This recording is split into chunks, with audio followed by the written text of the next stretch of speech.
Oh, alis kayo na dyan.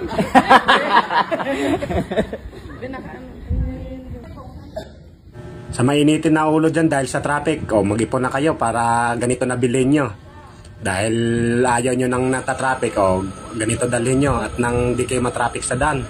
Para hindi na kayo panay away o panay init ng ulo nyo. Ito, nagdidimo na kay Gob Chabit. Ba talaga pagkamayaman? Kahit ano, kahit ano.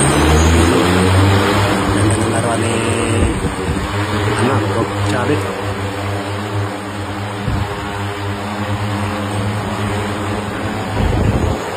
Magaganda ko ng idol. Service ko ngayon. Siguro, talagang hindi mata-pricing nga lang yan. Pero talagang hindi ka mata-traffic dyan mga idol. Pero siguro, kapag ka naman yan, kaya marunong yung situation dyan. Alamang, pagkakaroon ng kalsada yan. Kami naman mga gobyerno sa Pilipinas. Kailangan magkaroon ng kita.